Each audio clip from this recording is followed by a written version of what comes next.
Welcome, everybody. This is a week 3 matchups. We got shot clock shenanigans and player of the week. We're going to discuss a little bit of what happened last week, but we are excited to jump into it. Aren't we, Pete? Let's go. It's week 3. Weekly matchups. Game 1. Also, though, a quick thing from last week. Geez, 5 games, 3 overtime games out of them, which was so if you were around to watch some games last week, wow, we had some good ones, but we definitely have some good ones coming up this week. Game 1. Team Alex versus Team Caleb. What do you think about this one, Pete? Yeah, well, Team Alex got into the win column on Thursday. It was a big game from Keegan. Harrison and Caden also had double-doubles. And despite 29 rebounds from Will Agier, Team Alex picked up the win. So I think that they've kind of found their winning formula and what they're going to do in this game. They've got Alex as their dominant ball handler, but also Caden can score, Declan can score, Harrison inside as well. They've got some guys coming off the bench. I think that they're just going to work really hard on the glass and try and play the pick and roll. And that's what they're going to do. And it was successful for them this week. I think that I like the matchup with Team Caleb. They've got a little bit more size due Team Alex. And I feel like they have the depth to go toe-to-toe with Sunshine. I don't know. Tell me what you think about Team Caleb. So, I mean, we had a good game there last week. They played Team Austin. Caleb, 17 points, 9 rebounds, 6 assists. And River, Brad, and Liam all double-digit scoring. I think Brad had a double-double. I'm going to oppose your view on this one. I'm going with Team Caleb, and for two reasons. Sunshine normally has Team Alex's number, even though it's a little different, but they normally get them. And the other one is Declan called me out for giving the edge to Team Jordan. And I will just say that because of that, Declan, I'm giving Team Caleb the edge. And yeah, I'm hoping Team Caleb gets me a win here. All I'll say is that Team Caleb's going to need to score more than 68 points to win, which they did last week. Mind you, they won't be going up against the stout defense of Team Austin in this case. So we'll see how it shakes out. Game 2, we have Team Adam versus Team Garen. Team Adam, strong game there. They didn't get the dub, but Kenny, 28 points, 17 rebounds. Great game. Adam, who had 6 points in game 1, followed it up with as many points that he had in game 1 with as made threes. So he had 6 threes and ended with 26 points. They're still figuring it out. They're still trying to navigate the looks and who's going to go off. I think they're going to have to try to figure out the starting 5 and maybe bring some of their higher scorers out of the starting 5 and bring them off the bench to kind of have the ability to move the ball around and the points around. I don't want to talk about Team Garen, so I'll let you talk about that, Pete. Garen's team got it going in the second half against you guys last week. You guys couldn't get the ball inbounded in the fourth quarter. Could not. They just brought insane ball pressure. They knew where to set up their traps as soon as you got across half court, if you even did get across half court in the fourth quarter. And your team had 31 turnovers, which is not sustainable for any team. But here's the thing is that Team Garen has really struggled shooting the ball in the first half. Can they have a decent first half? Because you can only get so far when you have poor shooting. I think that they're going to have to string things together, and they've got a bunch of hoopers. They've got a bunch of guys who can score the basketball. It's just whether or not you can make it happen in the first half, have a close game by halftime, and then you get to the second half, and that's when your defense really kicks in and really matters. I was really impressed with just the defensive slides and just the way that they were playing pretty physical. They set a precedent early on, and I think that played to their benefit. Just full court press. Defenders. Hey, look at that. Press. You know what? From last week, we did say it was week 1. We did say they have one of the best backcourts in the league, and I think that was proven there last night. Certainly. It was a full court press. I'm shocked that they didn't go out into it sooner. I think that needs to be their identity is full court press, full game. You're going to tire out a lot of teams, make a lot of teams make mistakes, and then you capitalize on it. I think this is going to be an interesting game. I think it's going to be a lot of leads back and forth. Team Adam really struggled on the boards, both their games, but now looking at it, Team Garen's a little smaller, so I don't think that's going to be a huge issue for them. I think it's just going to be whoever offense is clicking early on is going to be able to kind of control the game, control the tempo. Game 3. Team Glenn versus Team Thomas. It looks to be a good one. I'm very curious to see how this matches out. I feel like it's very they have very similar starting 5s in the sense of how they like to play and how they're going to just their whole offensive scheme is kind of very similar. Glenn, of course, 25 points, 7 assists, 7 rebounds, 4 O boards, not afraid to hit big shots. Mattis, 14 points, 16 rebounds, 5 O boards. Peter, 18 points, 13 rebounds with 6 O boards. Like, just alone, their top 3 players crashed the boards and had 15 O boards. It's just insane. This team is very strong, and you could see that they finally figured out in game 2 how they're going to get their wins. And I think they have a good chance coming in here against Team Thomas. But yeah, Pete, what's your thoughts on Team Thomas? And they had the identity like in the first game, right? They came out absolutely firing. Michael Surer is a huge addition to the team. He had 36 points, first 30-point performance of season 2. So shout out to him for that. Jackson chasing the rebounding title. I see you have there in the notes.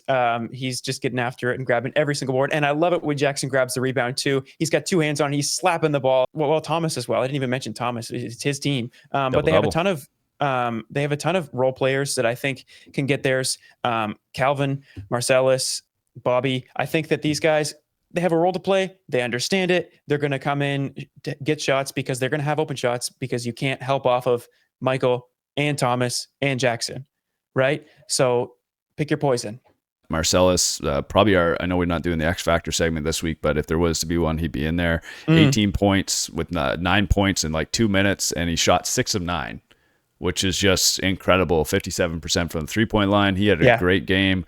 I'm really curious to see if Team Thomas can kind of like navigate him in a little bit more into that offense because, I mean, geez, yeah, like you said, if you're guarding those 3 guys and you're kicking out to a guy who's going to shoot, anywhere between 45 to 50% from the 3-point line as a 4th option, you're in a good hands. And honestly, although Team Thomas had the loss, Mike had a crazy play, drawed the defenders over, kicked it over. Unfortunately, Tom, it just slipped out of his hands. You hate to see it, but he had a chance to win the game and it wasn't going to go to OT. So, I mean, that game was tight, close. I don't know. I'm going to go say Team Thomas. I just think it's a close one, but I'm going Team Thomas. Where's your vote?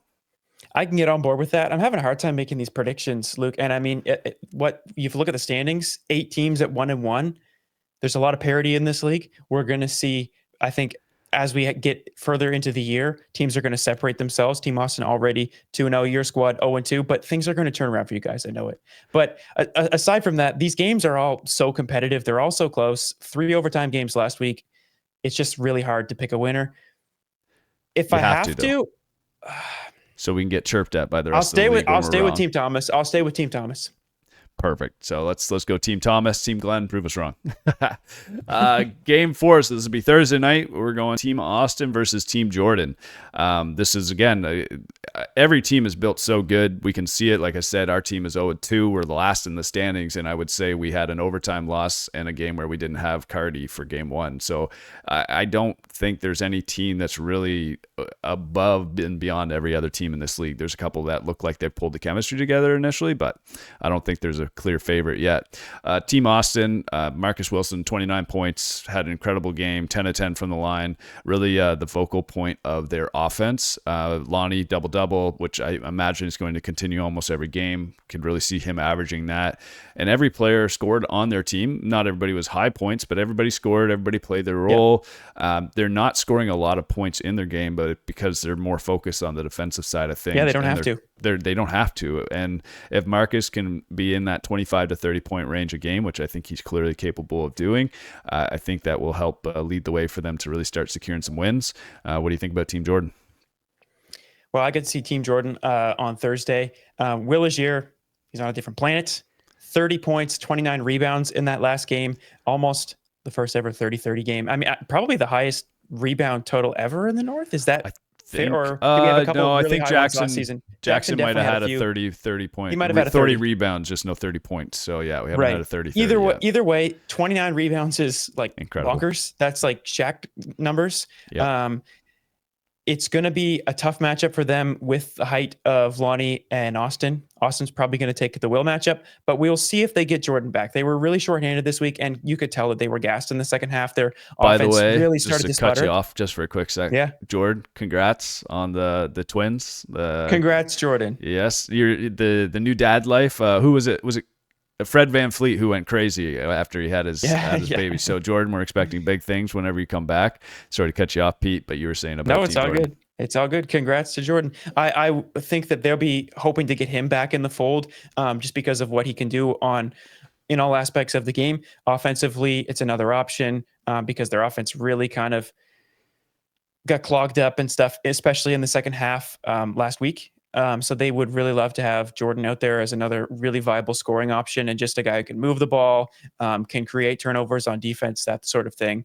Um, Team Jordan's going to need someone to step up other than Will Legier probably, and maybe that is Jordan once he gets back. So we'll see who can kind of fill that gap that they've had so far this season.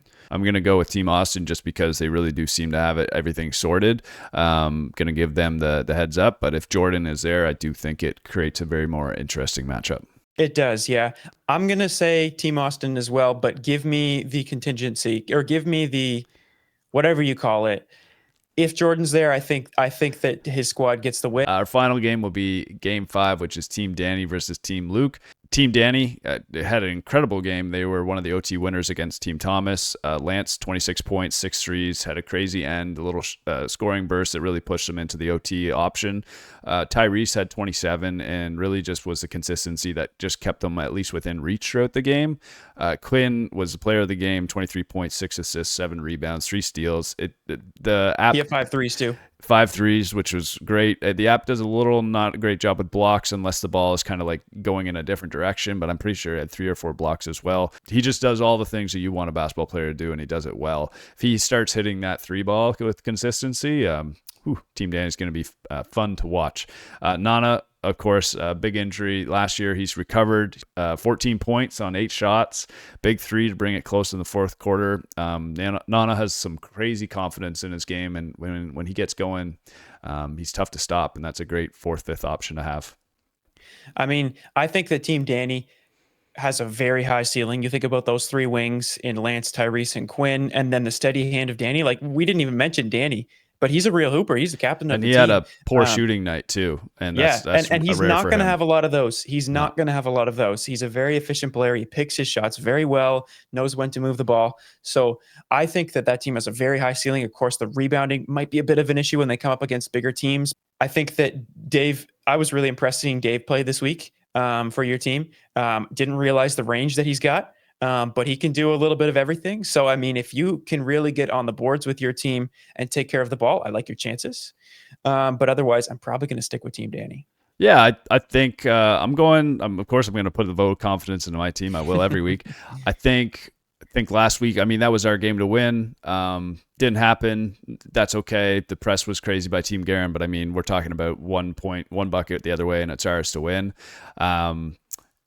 We're figuring out the Cardi and Dave situation. I think I noticed that too, like where they're going to play. They're playing a little high-low. It did take away a couple drives from Dave, but Dave still had 20 and Cardi had 35, and that was their first time playing together. Yeah. It's going to be a tough matchup. Team Danny's going to definitely be able to run the floor on us a little bit, but if we get into our sets and really figure it out, hopefully we're going to have. I drafted a full 10. I'll be honest. Any player on our team who's missing is a loss for us. Some guys drafted like 5 or 6 deep. I drafted 10 deep. So when guys aren't able to make games, like Troy and Denzel last week, I know they weren't able to make it, but like them being there would have been the difference of us winning that game or not. And that's just I need all hands on deck. So if everybody's showing up this week, I really trust our ability to win this game. I think we match up well against it. Nobody's going to have an answer for Cardi, and if I can bring in the players and the rotations I want, I trust in us to be able to get the dub.